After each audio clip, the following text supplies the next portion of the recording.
So hi all, my name is Karina and I hope you guys are doing absolutely well.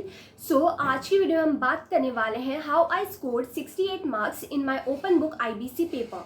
सो बहुत जन मुझसे पूछ रहे थे कि कैसे इसको पढ़ने का, कौन सा रिसोर्स यूज़ करना है, टीचर्स एंड ऑल्सो जिन्होंने मुझसे मेरी सर्टिफाइड कॉपी मांगी है. सी ICSI गाइडलाइंस के हिसाब से I can share my paper specially on social media platform, but don't worry, मैंने अपने पेपर्स देख लिए हैं. जहाँ जहाँ मुझे मार्क्स मिले हैं वो सब चीज़ मैं और मैंने कैसे आंसर लिखा है वो भी चीज़ मैं इस वीडियो में कवर कर दूंगी. सब कुछ इस वीडियो में मिल जाएगा. ठीक है, सो स्टार्ट करते हैं. सबसे पहला जो मोस्ट इंपॉर्टेंट है, इसको पढ़ना कैसे है. मैं अपनी बात करूं, जब मेरा पहला अटेम्प्ट था मुझे लगता था क्या ही पढ़ना है, इंडेक्स कर लो, इंडेक्स अच्छे से रट लो और बुक ले कैरी करके चले जाओ जो भी हमारा मॉड्यूल दिया है और बात खत्म. बट अगर आपको पता नहीं होगा, मेरे अटेम्प्ट में स्पेशली पता नहीं इंस्टीट्यूट को क्या करना था, कुछ भी जो हमारा ये जो बुक था ना उसमें से आया नहीं था ओपन बुक में. बट आई डोंट नो, सी मैं आपको वो स्ट्रैटेजीज बता रही हूँ कि वर्स्ट केस सिनेरियो कैसा भी आ जाए, क्योंकि हम वो मतलब बैच ऑफ स्टूडेंट रहे हैं जहाँ पे लाइक बहुत कुछ अलग आया है, स्कैनर से नहीं आए क्वेश्चन, मतलब हमने बहुत कुछ देखा है इंस्टीट्यूट कैसा क्वेश्चन देती है. तो वो कंसिडर करके मैंने क्या स्ट्रैटेजीज अपनाई थी इन माई नेक्स्ट अटेम्प्ट जिसने मुझे हेल्प की टू स्कोर दिस मार्क्स, वो सब हम कवर करेंगे. ठीक है, एंड ऑल्सो अगर आईबीसी बुक में से भी आया तो बहुत सारे प्रैक्टिकल क्वेश्चन आए थे, यानी कि आप सिर्फ इंडेक्स पढ़ के जाओगे और आपको पता ही नहीं कि क्या होता है, उसका मीनिंग आपको कंसेप्ट पता ही नहीं उस पेपर के, तो आप नहीं लिख सकते. सिर्फ इंडेक्स देख के वो पेज जाके आप नहीं लिख सकते क्योंकि प्रॉपर प्रैक्टिकल क्वेश्चन आए थे. तो स्टार्ट करते हैं इसको पढ़ना कैसे. सबसे पहले आपको इसको रीड करना है, लर्न नहीं करना. सी इंस्टीट्यूट ने आपको ओपन बुक दिया है, इसका मतलब ये नहीं कि बहुत इजी कर देगा, नहीं. आपको ओपन बुक मिला है यानी कि आपका लर्निंग का पार्ट कम हो गया, लेकिन रीडिंग एंड कंसेप्चुअल क्लैरिटी आपको करना ही पड़ेगा. जैसे आप बाकी सब्जेक्ट के लिए करते हो, रीड करते हो, समझते हो, वैसे ही आपको ओपन बुक में भी रीड करना है एंड समझना है. बस एक चीज़ आपको इस बुक में नहीं करनी है, वो है लर्न. आपको लर्न नहीं करना, इसलिए ये बुक ईजी हो जाता है क्योंकि सबको मेन टाइम तो लर्निंग में ही लगता है. बट हाँ, अगर आपने ये रीड और कंसेप्ट क्लियर नहीं किया तो आपको मार्क्स नहीं मिल जाएंगे. ये बहुत बेसिक है, लेकिन आप ये कर लोगे ना, ट्रस्ट में आप आराम से 60+ क्रॉस कर लोगे. तो आपको क्या करना है, आप इंस्टीट्यूट का बुक ले लो या फिर जो भी आप क्लासेस रिफर कर रहे हो. मैंने ये आईबीसी के लिए मैंने देखो मेरा बुक है, यही से मॉड्यूल रिफ़र किया था. मैं आपको दिखाती हूँ मैंने कैसे मार्किंग की है एवरीथिंग. ठीक है, मैंने एक ही मॉड्यूल रिफ़र किया, तो आप कर सकते हो एक मॉड्यूल रिफ़र करो. ठीक है, सो मैंने तो मॉड्यूल से किया था and I would suggest stick to one book. अगर आप क्लासेस का देख रहे हो तो सिर्फ क्लासेस में ही स्टिक रहो.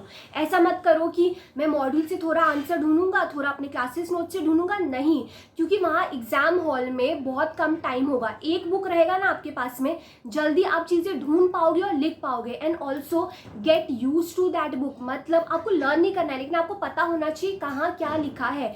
चाहिए तो इंडेक्स अच्छे से ग्लांस कर लो. आपको ऐसे ही इसको पढ़ना है, रीड करना है और समझना है. ठीक है, सेकंड है कौन से रिसोर्स यूज करें. सी सबसे पहले तो आपका जो मॉड्यूल है या फिर मॉड्यूल ले लो या तो क्लासेस नोट्स, एक कोई चूज कर लो. अगर क्लासेस नोट्स में सब कुछ कवर है मॉड्यूल का तो सिर्फ क्लासेस नोट्स लेना, लेकिन अगर नहीं आपको विश्वास क्लासेस नोट्स में मॉड्यूल ले लो. सबसे पहला ये. सेकेंड, आपके पास होना चाहिए इंडेक्स. या तो इंडेक्स आप खुद बनाओ या फिर जो क्लासेस वाले आपको इंडेक्स प्रोवाइड कर रहे हैं आप वो अपने पास रख सकते हो, ताकि आप इजीली जो पेज में है वहाँ आप पहुँच जाओ. मैं अपना इंडेक्स आपको दिखाती हूँ. ठीक है, आईबीसी का मैं सब कुछ बता रही हूँ आपको. इंडेक्स. सेकेंड है रीसेंट पास 2 अटेम्प्ट के अमेंडमेंट्स तो उठा ही लेना. ICSI के साइट में जाके अमेंडमेंट्स डाउनलोड कर लो. उसके बाद कुछ फ्रीक्वेंटली आस्क्ड क्वेश्चन भी आपको ICSI के साइट में मिल जाएगा आईबीसी का, तो आप वो भी डाउनलोड कर सकते हो. ठीक है, इतना तो बेसिक है, आपको कोई भी सब्जेक्ट के लिए लेके जाना है. उसके बाद अगर आउट ऑफ द बॉक्स आ गया, जो मुझे नहीं लगता बहुत ज़्यादा अभी आएगा क्योंकि बहुत ज़्यादा एक्सपेरिमेंट हमारे टाइम पे कर लिया उन लोगों ने, फिर भी समझो आपका कोई भी आईबीसी है, ठीक है, और कोई और सब्जेक्ट जैसे CRI की बुक में आईबीसी का रेफरेंस है, आप वो उठाओगे. मतलब समझो CS एग्जीक्यूटिव, CS प्रोफेशनल में यहाँ पे कोई भी चैप्टर दिया है और आपको लग रहा है कि वो चैप्टर इधर कवर है किधर भी, वो बुक लेके जा सकते हो आप. यानी कि फॉर माय अटेम्प्ट मैं कंपनी लॉ उठा के लेके गई थी, मैं DD ड्यू डिलिजेंस की बुक उठा के लाई थी, फिर GIGL उठा के लेके गई थी. मतलब जितने भी थ्योरी सब्जेक्ट थे मैं ऑलमोस्ट सब उठा के लेके गई थी, apart from this tax and ये मतलब प्रैक्टिकल सब्जेक्ट मत उठाओ, सब कुछ लेके जाओ। एंड ऑल्सो ये नहीं कि सारा सब आपने लेके तो जाना सब कुछ है, क्योंकि आपको सेफर साइड में रहना है। क्योंकि मैं पहले अटेम्प्ट में सारा लेके नहीं गई थी, बट हाँ जब आप पेपर लिखो तो मेक श्योर करो जी पहले 2 घंटे है ना आपका सिर्फ और सिर्फ जो ये मॉड्यूल है, जो अमेंडमेंट शीट है, फ्रीक्वेंसी आस्क्ड क्वेश्चन है, उसी से आप ढूंढ के लिखोगे। पहले 2 मतलब घंटे में आपको ये सारी बुक में टाइम वेस्ट नहीं करना, ठीक है। क्योंकि अगर इसमें से आया ना तो 1-2 क्वेश्चन ही आएंगे। मेजर सबसे पहले इस वाली बुक से ही सब कुछ लिखना। तो लास्ट का जब 1 घंटा बचा रहेगा ना, तब आपको ये जो इतने सारी चीज़ आप लेके गए ना, ये उठाओ और इसमें से मतलब जो भी है आंसर लिखना चालू कर दो। एंड ऑल्सो अगर 1 घंटे से भी कम बच रहा है, जो आपको पता है लिखना चालू कर दो, ढूंढने में टाइम वेस्ट मत करो। ये मैंने सीखा है। हम क्या करते हैं, हमें आंसर नहीं मिलता है तो हम बार बार सर्च करते हैं, हमें लगता है कुछ ना कुछ मत करो, कुछ लिखो। तुम्हें कुछ तो पता होगा, तुम इतना बाकी सब्जेक्ट पढ़ रहे हो, कुछ तो तुमने कंप्लीट लॉ अभी तक एग्जीक्यूटिव क्लियर करके आओ, कुछ तो पता होगा, कुछ भी लिख के आओ, मार्क्स मिलते हैं, trust me on it. 1-2 marks भी मिलेंगे ना, बहुत है। आप ऐसा कॉन्स्टेंटली अच्छे से करते जाओ, इंस्टेड ऑफ फाइंडिंग आंसर जो आता है लिख लेना। सो थर्ड है कि कौन सी टीचर्स का आप देख सकते हो मैराथन या लेक्चर्स। मैंने मैराथन से किया था, तो शुभम शुक्लेजा सर आप उनका देख सकते हो। सेकेंड आप वैभव चिकलांदिया सर, थर्ड मुस्कान गुप्ता मैम। इन तीनों से आप देख सकते हो। लेकिन अगर आप ऑलरेडी कोई और टीचर से कर रहे हो, प्लीज़ गो अहेड। ये वो टीचर्स थे जिनका मैंने मैराथन देखा है। मैंने शुभम शुक्लेजा और वैभव चिकलांदिया सर से देखा था, बट आपके अटेम्प्ट में CSR है, बहुत सारी चीज़ें जो मुस्कान गुप्ता मैम पढ़ाती, लेबर लॉ, सो आप उनका भी देख सकते हो, ठीक है। ये 3 टीचर्स का देख सकते हो। क्या करना है, इनका मैराथन प्लेलिस्ट आराम से बना हुआ है, तो सबसे पहले आप इनका मैराथन देख लो, ठीक है। आप पॉज करो, वही टाइम तभी के तभी आप रीड कर लो और खुद को समझा दो वो चीज़ की क्या लिखी है। एंड क्लोज ऐसा करके आप चाहिए तो 1 घंटे का मैराथन है, आधा घंटा पूरा देख लो, आधा घंटा रीड करो और कंप्लीट करो। आप ऐसे पढ़ाई कर सकते हो इनके मैराथन और फ्री रिसोर्स यूज़ कर। सो उसके बाद है इसको कितने आवर्स पढ़ने हैं। सो टॉकिंग अबाउट मी, मैंने इसको 20 to 25 आवर्स में कंप्लीट किया था। तो आप क्या कर सकते हो, या तो आप आई वुड सजेस्ट एग्जाम से 1 महीने पहले या फिर 1.5 महीने पहले ही ओपन बुक पढ़ाई करो, क्योंकि आपको पता होनी चाहिए कहाँ क्या लिखा है, लर्न नहीं करना है। तो आप जितना एग्जाम के पास करोगे उतना आपके लिए अच्छा, आपको मल्टीपल रिविजन नहीं करनी पड़ेगी। ये मैं करती थी एग्जाम से 1 महीने पहले, 10 दिन पहले नहीं, मतलब 20 डेज होता था, तब आप ले सकते हो। और आप क्या कर सकते हो, या तो आप डेली 1 आवर कर लो, या फिर जो मैं करती थी 3 दिन या फिर 2 दिन आप बुक कर लो। यहाँ पे आपको मेक श्योर करना है आपको 20 आवर्स 10 आवर्स करके आप पढ़ाई कर सकते हो। उसके बाद जो मोस्ट इम्पॉर्टेंट है वो है अभी से आप प्रैक्टिस में लाओ कि आप एग्जाम हॉल में कैसे लिखोगे। सो मैं क्या करती थी, रिसेंट 2 अटेम्प्ट के क्वेश्चन पेपर निकालती थी, ठीक है, और अपना ये IBC का प्रॉपर बुक रखती थी, ठीक है, और इंडेक्स में एक बार रीड कर लेती थी कहाँ क्या है। उसके बाद मैं सोचती थी समझ मेरा ये एक्चुअल में एग्जामिनेशन है, तो ये क्वेश्चन मिल गया, मैं कैसे ढूंढूंगी। तो वो 3-4 क्वेश्चन या फिर एक क्वेश्चन पेपर तो प्लीज़ ऐसा सॉल्व कर ही लो। डायरेक्टली एग्जाम हॉल में बैठ के नहीं, मैं इंडेक्स करके गया, मैं रीड और अंडरस्टैंड करके गया, अब हो जाएगा, नहीं होगा। आपको अभी से ट्राई करो कि समझो, अगर आपने 2 डेज या फिर 3 डेज दिया है, तो आप मेक श्योर करो ये 3 डेज में आप एटलीस्ट 1 या फिर 2 क्वेश्चन पेपर ऐसे सॉल्व करोगे ही, ठीक है। तो आपको क्या करना है, अटेम्प्ट के प्रीवियस अटेम्प्ट के क्वेश्चन डाउनलोड कर लो और खुद ढूंढो, लिखो मत, सिर्फ ढूंढने की आदत डाल दो कि हाँ मैं ऐसे क्वेश्चन रीड करूंगा, ऐसे ढूंढूंगा और ऐसे लिखूंगा, ये करो, ठीक। उसके बाद जब आप ये कर ही रहे हो, मेक श्योर करो कि एटलीस्ट आप 1-2 आंसर तो लिख ही लो प्रॉपर, यानी कि आपको पता चल जाएगा कि इंस्टीट्यूट कैसा आंसर मांगता है, तो आप प्रॉपर वे में लिख सकते हो। इसको लिखना कैसे है पेपर, अगर कोई डायरेक्ट क्वेश्चन आया तो नॉर्मली जैसे हम डायरेक्ट आंसर लिखते हैं आपको वैसे ही लिखना है, और केस लॉ बेस आया तो गिवन मतलब फैक्ट आपको लिखना है, लेकिन पूरा फैक्ट कॉपी पेस्ट मत कर देना, सिर्फ 2 लाइन जो आपको समझ रही है, क्योंकि फैक्ट के मार्क्स नहीं मिलते, ठीक है। सिर्फ आपको कि हाँ मैंने लिखा है, थोड़ा आंसर बड़ा करने के लिए आप फैक्ट लिख रहे हो तो फैक्ट लिख दो, फिर उसके बाद प्रोविजन, जो भी आपने प्रोविजन आपको मिला है वो लिख देना। एनालिसिस यानी कि फैक्ट को आपको प्रोविजन में डाल के एक आंसर बनाना है, और कंक्लूजन, और जो आंसर होता था ना उसको प्रॉपर मैं बॉक्स में कर देती थी, या तो उसको अंडरलाइन कर ही देना। तो आप ऐसे आराम से आंसर लिख सकते। एंड लास्टली एक सीक्रेट टिप जो मैंने यूज़ किया था, मैंने क्या किया था, आईबीसी या फिर आपका अगर न्यू अटेम्प्ट है तो आपके पास नहीं होगा क्वेश्चन पेपर, लेकिन समझो आपके पास एक भी क्वेश्चन पेपर है, ठीक है, या फिर जिसने आईबीसी लिया है, लेबल और लिया है, उनके पास तो होगा ही क्वेश्चन पेपर, तो रिसेंट 3 अटेम्प्ट के या फिर 5 अटेम्प्ट के आप क्वेश्चन पेपर निकालोगे। उसके बाद आप ना पूरा क्वेश्चन में से क्या क्या टॉपिक पूछे गए हो आप उसकी लिस्ट बना लोगे। मैं आपको दिखाती हूँ मैंने क्या किया था।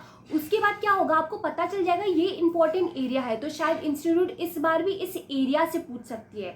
तो मैं आपको दिखाती हूँ मैंने कैसे लिखा था, कौन से अटेम्प्ट किए। उसके बाद मैं जाके अपने जो ये बुक था मेरा मॉड्यूल, वहाँ पे मैंने मार्क कर लिया था एज ए इम्पॉर्टेंट, ताकि एग्जाम टाइम में मुझे कुछ वर्ड दिखे, मतलब पूरे बुक में से मैं ऑलरेडी हाईलाइटेड है मेरे वर्ड। डोंट वरी, मॉड्यूल मैंने कैसे क्या लिखा है, मैं अभी कैमरा फ्लिप कर रही हूँ, आपको सब कुछ दिखाती हूँ प्रॉपर वे में कि कैसे मैंने किया था, ठीक है। और ये तो मैंने बेसिक स्ट्रैटेजीज़ की लिखे थे, वही 20 आवर्स में कैसा क्या करना है everything. And 1 day before exam strategies भी देखो मेरी रेडी होती थी, तो आप ऐसा भी कर सकते हो, 1 डे बिफोर एग्ज़ाम स्ट्रैटेजीज़ याद कर लो, ठीक है। अभी देखो सबसे पहले ये दिखा लूँ, ये शुभम शुक्लेजा सर ने इंडेक्स दिया था, ये केस लॉ है, ठीक है। केस लॉ चाहिए तो आपको क्लासेस वाले प्रोवाइड कर रहे हो तो कर सकते हो, या फिर आप खुद ऐसे केस लॉ के नाम लिख लो, ठीक है। और इतना मत लिखो, सिर्फ केस लॉ के नाम लिखो, उसमें क्या कवर है टॉपिक वो एक क्रक्स बना लो, एंड पेज नंबर ये आप खुद से बना सकते हो, या फिर शुभम शुक्लेजा सर से कर रहे हो तो आपको प्रोवाइड कर ही देंगे। एंड ऑल्सो वैभव चिखलांगिया सर भी करते हैं, ठीक है। और ये देखो आईबीसी एफएक्यूज़ भी आप शुभम शुक्लेजा के सर से देख सकते हो, वहाँ से आपको मिल जाएंगे, या फिर जो भी सर है आपको प्रोवाइड करते हैं। मेरे को मेरा इंडेक्स नहीं मिल रहा आईबीसी का, पर उन्होंने प्रोवाइड किया था, शुभम शुक्लेजा सर ने, मेरे पास वो भी था, ठीक है। एंड ऑल्सो देखो मैं आपको बताती हूँ पूरा कैसे क्या करना है। ये देख रहे हो ये सारी चीज़ें ऑब्जेक्टिव में, मैं ऐसा ये सब मैंने ये भी मार्क कर लिया था, मुझे लगा ये यहाँ पे लिखा है तो पक्का ही चाहता है हम ये भी पढ़े, तो ये जो चीज़ें ना मैंने अंदर वो भी मार्क कर लिया था। रुको मैं पूरा ही बता देती हूँ आपको कैसे करना। तो ये है मेरा पहला चैप्टर, ठीक है। ऐसे देखो डिस्टेंस दिया रहता है तो एग्जाम में बहुत डिफिकल्टी होती है, तो आप क्या कर सकते हो, ऐसे लाइन बना सकते हो सीधा ऐसे 2, तो ये तो पेज नंबर जाने के लिए इजी था, लेकिन मैंने शुभम शुक्लेजा सर का इंडेक्स रेफर किया था, ये भी रखा ही था, बट ठीक है ऐसा ऐसा आप कर सकते हो। उसके बाद देखो चैप्टर, पहले चैप्टर मैंने पास्ट ईयर पेपर से थोड़ा मार्क किया था, पर मुझे हार्डली कुछ मिला था, उतना कुछ खास मार्किंग नहीं किया था। अभी ये देखो पीई मतलब पहले आया था, और एक चीज़ दिखाना बहुत जल्दी से बना, आपको समझेगा नहीं, लेकिन जून 19 में कौन से चैप्टर से आए थे, क्या क्या क्वेश्चन आए थे, मैंने ऐसे लिख दिए थे, ठीक है। फिर अंदर जाके मार्क कर लिया था। वैसे ही फास्ट ट्रैक से आए थे, वॉलंटरी से आए थे, तो आप ऐसा कर सकते हो। अब रिसेंट अटेम्प्ट में आपको नहीं मिलेगा तो कोई बात नहीं, मॉड्यूल के पीछे जो क्वेश्चन है आप उसका लिस्ट बना सकते हो, या फिर जो आईबीसी और लेबर लॉ है आप ऐसे ही एकदम रिसेंट ना जून 19 से स्टार्ट किया था, अब चाहिए तो और लेट ये दिसंबर 20 से स्टार्ट कर लो, ऐसे लिस्ट बना लो, ठीक है। फिर अंदर मार्क कर लो। देख बॉक्स एंड पॉइंट वाले वेरी वेरी इंपॉर्टेंट, मैंने ऐसा कुछ बनाया था। क्वेश्चन 5 वेरी इजी आता है, तो ये सब मुझे कैसे पता चला, PYQs। ऑल्सो देखो जब आप पढ़ाई कर रहे हो ना, देखो क्वेश्चन 1 मतलब मॉड्यूल का क्वेश्चन 1, और कुछ PE मतलब प्रीवियस टाइम आया है, मैंने ऐसे मार्क किया है, इंपॉर्टेंट मार्क किया है। आप एक और चीज़ कर सकते हो, रीड करते टाइम ही थोड़ा अपने आप के लिए कट शॉर्ट कर दो, यानी कि इतना सारा चीज़ है मैं सिर्फ इतना एग्जाम में लिखूंगा, क्योंकि आपके पास टाइम कम रहेगा, तो आप हाईलाइट कर सकते हो चीज़ें। मैंने बहुत सारी चीज़ हाईलाइट की है क्योंकि प्रीवियस टाइम आया था, या फिर मुझे सिर्फ इतना लिखना है। ये सारी फालतू चीज़ें, रिपीटेड चीज़ें अभी से कट कर दो, एग्जाम में टाइम नहीं मिलेगा, आपको पता होना चाहिए आपको कितना लिखना है, तो आप ऐसे मार्क कर लो। मैंने मार्क किया है इतना इतना लिखना है, ये चीज़ नहीं लिखना है, तो आप ये रीड करके आप कर सकते हो। सेम चीज़ अगर लिखी हुई है काट दो ना, पेंसिल से काटना, ये मैं बता रही हूँ आपको, ऐसे ही प्रॉपर देख लो कैसे। देखो मैं रीड करती थी, समझती थी, ठीक है। उसके बाद जो जो चीज़ मुझे लिखना था वो आंसर कट शॉर्ट कर दिया था मैंने, सिर्फ इतना 2 पॉइंट लिखूंगी, इसमें से 5 वर्ड या जो भी है वैसे। देखो हर जगह मार्क है, PE मॉड्यूल क्वेश्चन, ठीक है। एंड ऑल्सो जो अंडरस्टैंडिंग है, जो ऐसा लग रहा है कि मुझे एग्ज़ाम हॉल में आ जाए अच्छे से, तो मैं यहाँ पे ही लिख देती थी, जो भी समझ रहा है आप लिख सकते हो यहाँ पे पेज में आराम से। तो वैसे ही आपको मार्क करते जाना है, इम्पॉर्टेंट कुछ भी, ठीक है।